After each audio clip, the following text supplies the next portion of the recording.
Hey guys, it's Bill here. Hope everyone is doing fantastic. Today I want to talk to you about an event that took place over the weekend, and that's the Level Up Fatal Fury City of the Wolves tournament. There's a lot to unpack and a lot of things that we learned from that event, so we're gonna go ahead and start right into it. But hey, gentle reminder as always to like and subscribe. All right, so quickly. So as I said, we had the first big major offline tournament of City of the Wolves, and it was in Level Up, right? So big shout out to Justin Wong and Rome himself for commentating and doing a fantastic job at it, the event. We had a big variety of characters throughout the tournament, but we're gonna talk about the top eight. The top eight that we're watching here. I'm just gonna skip and show some some highlights. So we had Reynolds, big SNK fighting game player. We have Chris G over here. We had a good good amount of players, and we had some players who are new to the SNK scene, like Punk, who known in Street Fighter, actually made it to top eight. So in top eight, we had Reynolds, we had Chris G, we had Punk, we had Cloud, we have Dylan, we had Flaquito. That's pretty much it, right? And we have Sundowner. All right. So okay, we had about good variety of characters throughout the tournament, but in top eight we had about half of them. We had 4 kind Hotline players, right? We're gonna talk about that in a second. So we had 4 kinds. We have 1 Ganachi from Chris G, who actually, as we're going to see, made it to the finals, to the grand final. Yes, Ganachi made it to the grand final. We had a couple Hotarus. We had 1 Terry. So 2 Hotarus, 1 Terry, 1 Ganachi, and 4 Kine, which is 50% of top 8. And the matches were fantastic. I mean, we've seen some, again, this was just the first week, but we saw some crazy stuff. Like this first match, Chris G going against Reynolds. Reynolds was not, he did not know what to expect. It clearly showed that he did not train enough against Ganachi, because he did a lot of drops. He did, he hit, he took a lot of hits, a lot of setups that could have been avoided. But he did his best. His kindness is pretty awesome. So the first match went to Chris G. It was a fantastic. There's a link in the description to watch the entirety of the event. Then we had Cloud 805 versus Dylan. That was a mirror match for Kine. We saw some crazy Kine shenanigans, and it really shows you why this character is very crazy and scary. And this is pretty much almost the topic of this video. As a Kine player, well, not currently. I'm maining Marco right now, but I've been playing Kine in the played him in the beta. I played a little bit during the review week. He is really strong, and we'll talk about that.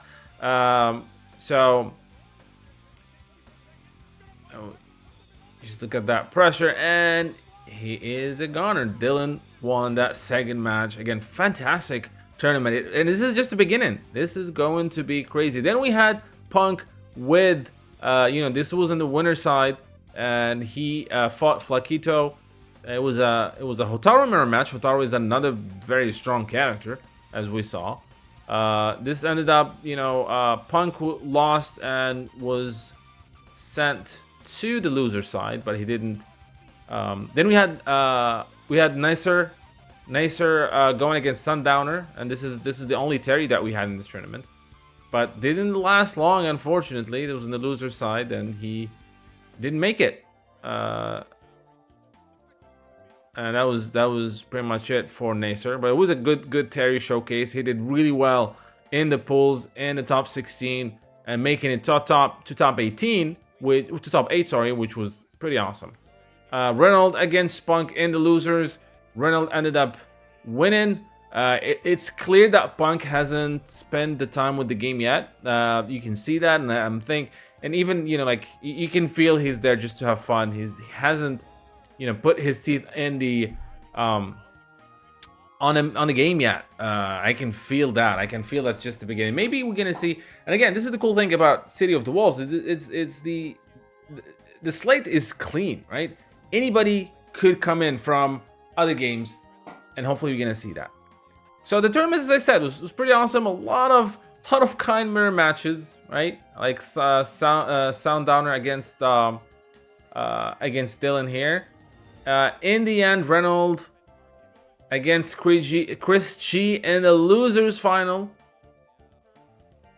And again, Ganachi made it.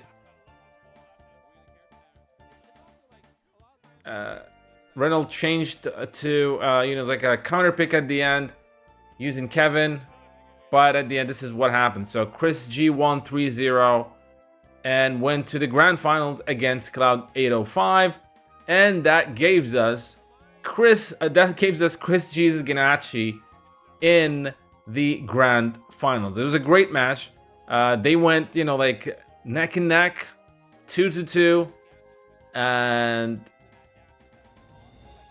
at the end, it was actually Cloud 805 that won, and Chris G lost with his Ganachi. It was really close, really close. It was an amazing tournament, amazing first major tournament, right? But the thing is, some people started to worry about Kine.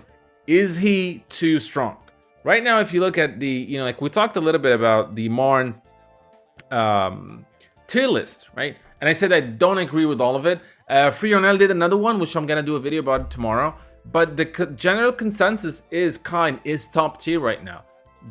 I think the debate is whether is he alone? Is he the only one as in that top tier? My guess is that no. You have Hotaru is absolutely strong, and you have Billy Khan is crazy with that reach on the jumps, and he can reach you from far with his weapon. He is crazy strong, and you'll notice that if you go, and then you have also Hokutomaru, an absolute beast of a character, and you'll notice that once you start ranking up in City of the Wolves right now, once you go to the higher Bs, you're gonna see a lot of Kines, a lot of Hokutomarus, and a lot of Hotaru. So very understandable, and Billy Khan as well. Now, is this, should we be concerned? Is this another Cronin situation where top 8 is going to be all made of Kine?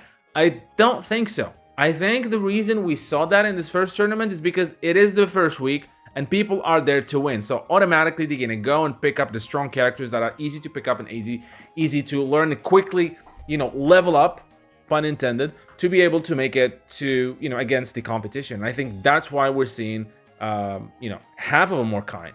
I was expecting to see Billy Khan. There was no Billy Khan. So that doesn't make sense because Billy Khan is up there. Now, my guess in the coming tournaments, in EVO Japan, I think I'm very excited to see that. I think we're going to see some Kines. We're going to see some Hotarus. We're going to see some Billy Khan and some Hokutomaru. If I have to guess, these are going to be the main characters in that top 8. So it's not a Cronin situation. And players, the game is still relatively new. It's about, 8-9 days now. So people are still figuring out how to play the game and main their characters. Myself, I'm playing Marco. I know he's not a top tier. I think he's, good middle right now. But that's the thing. I just want to have fun. And I'll definitely check Kine because I love Kine and also love Hokutomaru. It's just a matter of right now because I'm playing ranked and because right now ranked is not character based. So I don't play around. I just focus on Marco and ranked for now. But I'll definitely be checking Kine. Oh, and Gato. Gato is another strong character that I'm hoping to see at EVO Japan. So what do you guys think? Did you guys watch this tournament? Again, the link in the description to watch the top 8. What do you think about the Kine situation? Are you worried that this is going to be, like another Cronin situation? Let me know in the comment section. Don't forget to like and subscribe, and I'll see you guys next time.